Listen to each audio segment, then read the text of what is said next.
Story 1. A friend of mine broke into my house, put her stuff at random places to make it look like she's been a tenant. Cops arrive, finds her stuff all over the place, and so of course they won't remove her. What do I do now? A friend of mine broke into my house, put her stuff at random places to make it look like she's been a tenant. Cops arrive, finds her stuff all over the place, and so of course they won't remove her. What do I do now? I have a friend who called me last night asking for a place to stay. I politely told her no. She's 25, I'm 19, and I should mention she's a narcissistic bitch. Today, I was over at my cousin's place this morning, and when I came home a couple of hours ago, I found this bitch inside my house. No signs of a break-in from the outside. I ask her how she got in, and she tells me through the back window. I tell her I never gave you permission to come here and that she needs to leave immediately, and she says deal with it. I call the cops and tell them that there's a person who got inside my house without my permission and that I need an officer to come and remove her. A couple of minutes later they arrive, and here's what happens. She tells them, I know my rights officers. I've been a legal tenant in this house for 2 months now and you can't just remove me. I can go around show you my clothes in the wardrobe, my toothbrush and my conditioner in the bathroom, and all of my other stuff. They take a walk with her, and all of her fucking stuff is all over my house. She fucking broke into my house, put her stuff all over so that the cops would think she's been a tenant. The next thing they tell me is that I have to serve her with an eviction notice and that they can't legally remove her since she's considered a tenant. I didn't even know what to tell them as I felt so dumbfounded and shocked I was set up like this.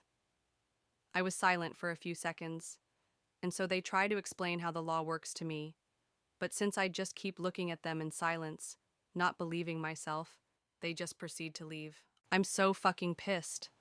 I'm in California, so I can't even record her confessing to what she's done. If I can do that under an exception, I could easily do it because apparently she has no problem admitting to it when the cops aren't here.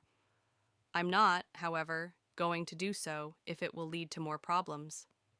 I've also thought about calling 911 or the non-emergency line and telling the operator about the situation so that the call would be recorded and then make my friend confess about it. Can I do that?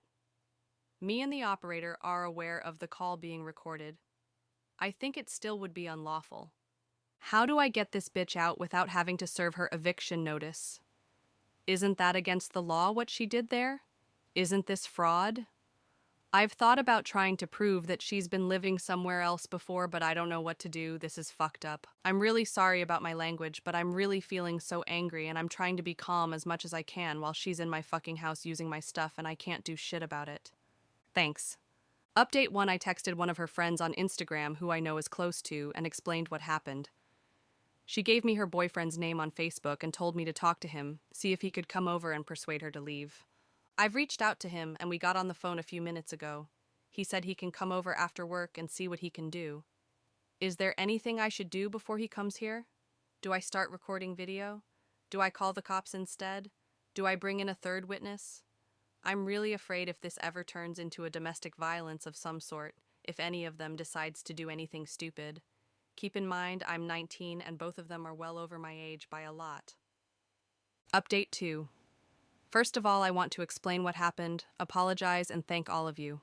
Long story short, as soon as her boyfriend came in, she started crying hysterically.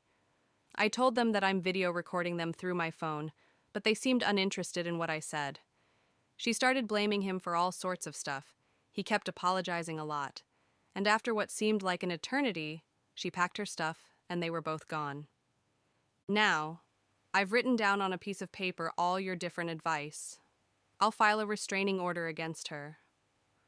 I'll also go file a police report and talk to the sheriff explaining everything that happened. I've documented all I could. I have screenshots of her IG account with the pictures tagged to AZ, plus the video of her and her boyfriend arguing in my house and then packing and leaving together.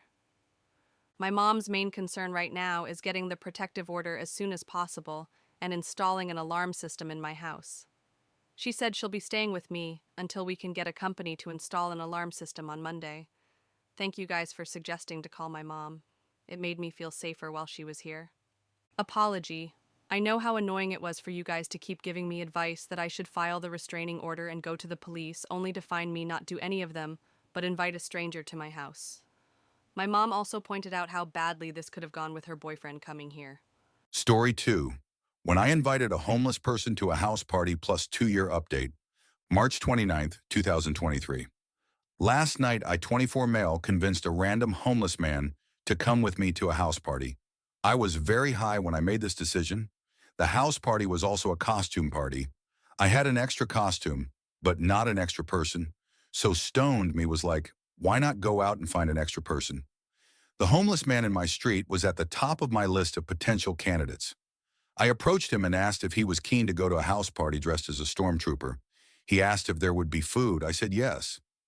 And alcohol. Homeless man was in. We showed up at the house party together. I was dressed as Jesus. White robe, crown of thorns, hippie hair, you know, the conventional version. The homeless man was dressed from head to toe as an average stormtrooper. I encouraged him to avoid removing his helmet and drawing too much attention. A suggestion, not an instruction. I didn't keep an eye on the homeless man for the entire night. He did his thing. I did mine.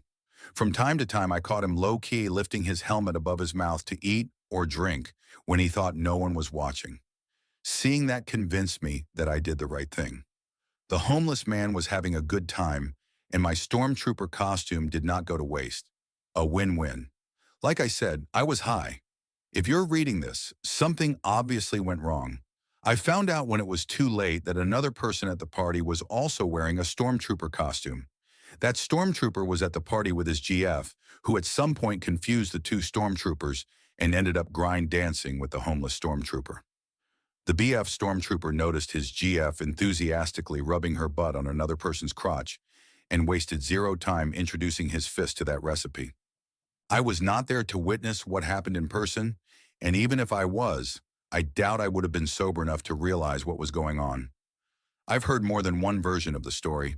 Some say the two stormtroopers fought each other until the unknown stormtrooper lost the fight and ran away. Others say the unknown stormtrooper won the fight and then ran away. That being said, everyone agreed that one of the stormtroopers did indeed run away. No one knows it was my stormtrooper who ran away with my costume. I really like that costume. Now I might never see it again. Update July 27, 2025. A couple of years ago, I invited a homeless man to a house party. No idea why I did what I did, but since I had a decent amount of drugs in my system, I was like, the drugs made me do it. Because it was a house party where people were encouraged to wear costumes, I convinced the homeless man to wear my stormtrooper costume so that no one could see his face. I dressed up as Jesus. Fast forward to the homeless stormtrooper bumping and grinding with a random girl at the house party. The girl was under the impression that she was grinding on her BF, who happened to be dressed up as a stormtrooper too. Chaos erupted when the boyfriend appeared and apparently became physical with the homeless stormtrooper. I didn't see what happened, but based on eyewitness testimonies, the homeless stormtrooper fled the scene. I never thought I would see the homeless man or my stormtrooper costume again, but I did, yesterday, years later. I was walking in the park, as one does, with a girl. We were on our second date. Things were going well until a fucking clone of Tom Hanks in Castaway appeared out of nowhere and surprised us. I didn't know who the guy was or what he wanted until he pointed at himself and repeatedly said Star Wars enough times for me to finally be like, no fucking way, it's the homeless stormtrooper. As soon as the homeless stormtrooper noticed my confusion turn into realization, he unexpectedly closed the gap between us and gave me a bro hug like we were buddies. It was awkward, but I allowed it because I kind of felt guilty for how things turned out the last time he saw me. I introduced my date to the homeless stormtrooper and explained to her how we knew each other.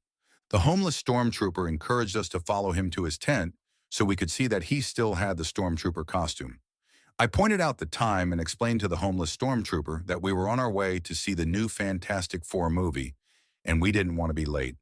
My date responded and said we still had loads of time before the movie begins, which prompted the homeless stormtrooper to lead us to his tent. The homeless stormtrooper entered his tent alone and came out like 3 minutes later wearing the stormtrooper costume. My date was really impressed. I did my best to match her energy, but all I could think about was not missing the movie. The homeless stormtrooper disappeared into the tent again before reappearing with a skateboard and doing tricks for us. My date, who seemed to have forgotten we were supposed to be bonding and shit, took her phone out and proceeded to film the homeless stormtrooper for her TikTok or whatever. Meanwhile, another person emerged from the tent. I kid you not, this person literally looked identical to the homeless stormtrooper. I didn't ask, but I figured they were twins. The homeless twin approached me and offered to sell me condoms. The guy lifted his shirt and revealed a fucking belt made of condoms strapped to his waist. I said no thank you, but he refused to take no for an answer, saying that he could tell what size condom I used just by shaking my hand, which made no fucking sense to me. My date overheard this shit and encouraged me to shake hands with the homeless twin. To please my date, I played along and shook the dude's hand. Needless to say, it was no ordinary handshake.